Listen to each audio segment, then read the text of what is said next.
Fridays and flannel are awesome. I'm Carl Azus with January's last edition of CNN Student News.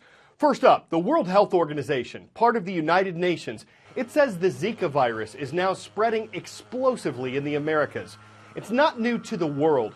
Zika has affected equatorial Africa and Asia since the 1940s, but it was thought to be relatively harmless until last year. That's when it arrived in the Western Hemisphere. That's when it was linked to a severe disorder in babies. Over the next 12 months, officials estimate there will be 3 to 4 million Zika infections in the region.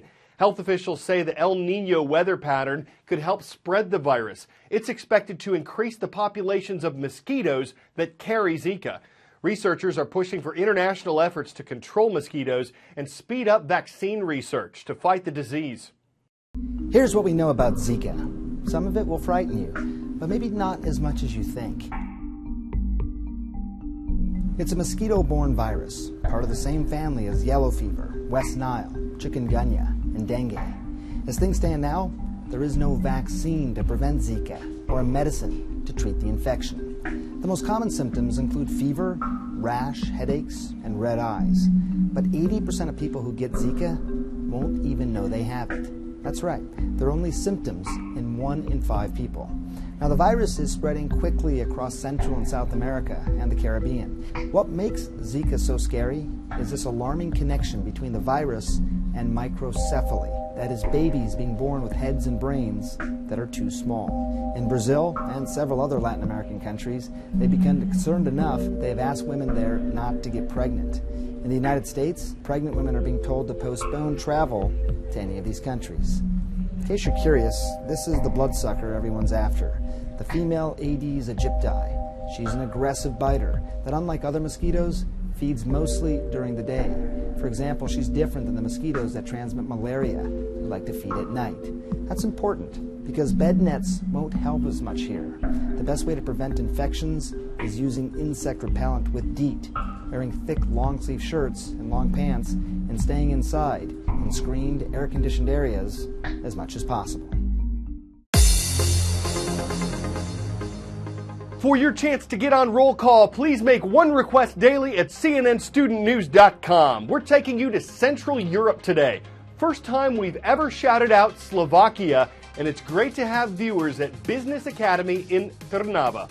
Western Nevada is on the roll. At Dayton Intermediate School, the Sun Devils are watching from Dayton.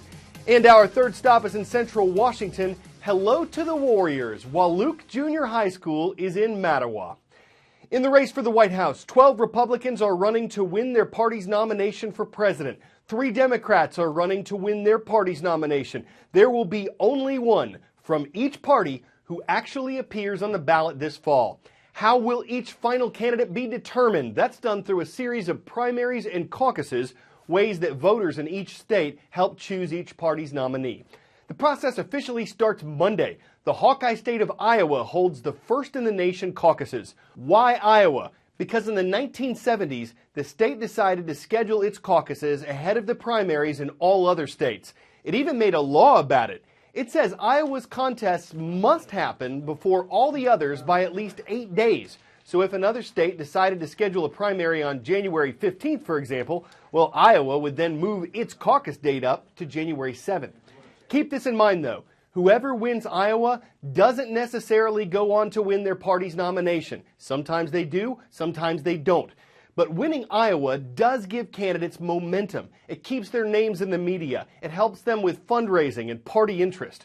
So as we get ready to see how these contests play out next week, we're starting with an explanation of what exactly a caucus is. The Iowa caucuses, this is what we've been leading up to all this time. And for the Republicans, it's a fairly simple matter. They show up on caucus night and they cast their ballots and then they count them. For the Democrats, though, this is a process. What that means is that hundreds of precincts all across the state, they will physically gather and divide up based on which candidates they support. So, for example, if we had 100 Democrats in one place and they divided among 4 different candidates, it might break out like this. Now, if any candidate does not have at least 15% of the support in that room, that candidate is basically declared out of it. The voters, however, can either go home or they can start going to some of the other candidates out there. And that's when you get a lot of talk and a lot of horse trading and a lot of wheeling and dealing, because everyone wants to walk away with the most support for his or her candidate. Once it's settled for the night, though, that precinct will report, as do hundreds of others, to the state level, where a lot of math will be done. And when that math is complete, we will have from both parties the first real indication of how the delegates will be divided and who is actually leading the pack on both sides in the race for the White House. On Twitter yesterday, I asked how you'd describe success in one word. Mr. Michelson and some others wrote happiness. Naomi and Jake said fulfillment. Miss Olmsted said achievement. Miss B said impactful. Gavin said being proud of who you see in the mirror and what that reflection has accomplished. And a few of you said Carl and should get some extra credit. The reason I asked, in today's character study, some of my on-air colleagues here at CNN give their 2 cents. Success is peace of mind, happiness, feeling gratified, putting your heart into something and achieving it. Success is also having lots of peanut M&Ms. Tell me what success is in one word. Impact. Autonomy. happiness. Progress. Great answer. Next question. How has being inherently curious impacted your career? I wake up every morning curious. I wake up every morning wanting to know a little bit more. You can't be a journalist unless you are inherently curious. What question do you need to ask yourself to succeed? Oh, I know that. Do I want to do this beyond anything else? Is this my passion? How much do you want this? Do you love what you do? Because if you do, you'll be successful before you even know it. What do you want your legacy to be? You know, I don't know what point it's appropriate to ask people about legacy. I think maybe just old people get asked that question. Wait, am I old? I'm not sure. I want my legacy to be that I lived fully and that I helped as many people as possible on the way. If my legacy has allowed one person to feel good, that's enough for me. CNN is now taking reservations for a new tour available right here in Atlanta, Georgia, and guess what? I'm part of it. It's the CNN Student News with Carl Azuz tour. We're talking about our production process. We're talking about our approach to journalism. We're talking about my hair. If you're planning a field trip, we'd love for you to consider the new tour. Space is limited, so for more info, please send an email to atltour@cnn.com, and we could be hanging out pondering puns together this spring.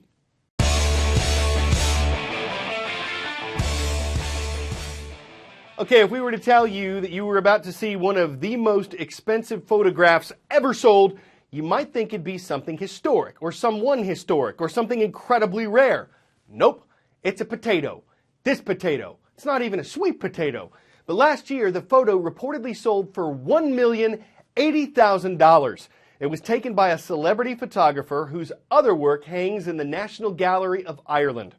We're guessing he was aiming for something totally organic. But if you think the price is kind of half-baked, who knows? Maybe snapping spuds will become the photographer's meat and potatoes. He certainly harvested a profit, impressed his bud, opened some eyes, and captured something totally tuber. CNN Student News will see you later, Tater. We'll be ready to serve again on Monday.